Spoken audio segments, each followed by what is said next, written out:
వాహన వినియోగదారులు రోడ్డు భద్రతా నిబంధనలు తప్పకుండా పాటించాలని అర్బన్ సీఐ వెంకటేశ్వర్లు కోరారు. నాయుడుపేట పోలీస్ స్టేషన్ కార్యాలయం వద్ద ఏర్పాటు చేసిన మీడియా సమావేశంలో ఆయన మాట్లాడారు.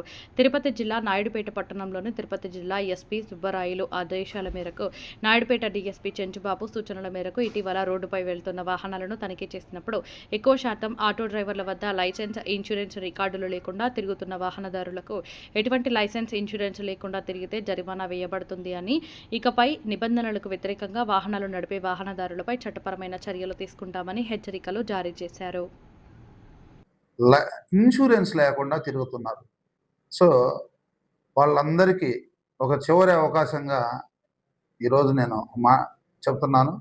మీరు వారం లోపల ప్రతి ఒక్కళ్ళు డ్రైవింగ్ లైసెన్సు మరియు ఇన్సూరెన్స్ ఉంటే మాత్రమే మీ వెహికల్స్ తిప్పండి.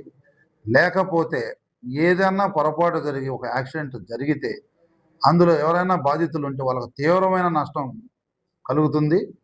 సో ఇదంతా మీరు ఓనర్స్ కూడా గుర్తుపెట్టుకోండి. వెహికల్ ఓనర్స్ కూడా ఇన్సూరెన్స్ లేకుండా ఏదైనా వెహికల్కి యాక్సిడెంట్ జరిగితే ఖచ్చితంగా ఇక నుంచి వెహికల్ ఓనర్ మీద కూడా కేసులు నమోదు చేస్తాము. వెహికల్ ఓనర్ని కూడా ముద్దాయిగా చేర్చబడతారు. మీ నెగ్లిజెన్స్ వల్ల బాధితులు నష్టపోతున్నారు.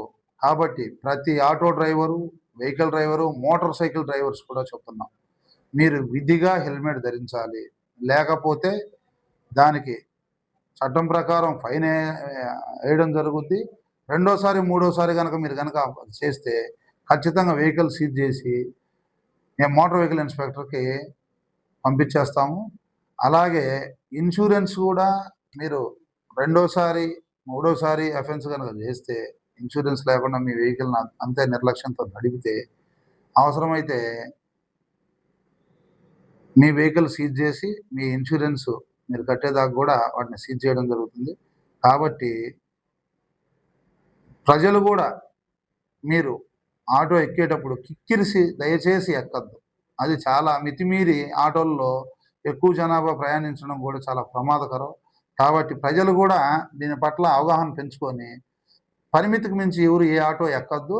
అలాగే రాంగ్ రూట్లో ప్రయాణాలు కూడా ఎక్కువగా చూస్తున్నాం. నేషనల్ హైవే మీద రాంగ్ రూట్లో వెళ్తున్నారు. సో అలాంటి వెహికల్స్ను కూడా కఠినంగా శిక్షించబడతారు. అందరూ కూడా గుర్తుపెట్టుకోవాలి, మారిన మోటార్ వెహికల్ చట్టం ప్రకారం చాలా భారీగా ఫైన్ విధించబడతాయి.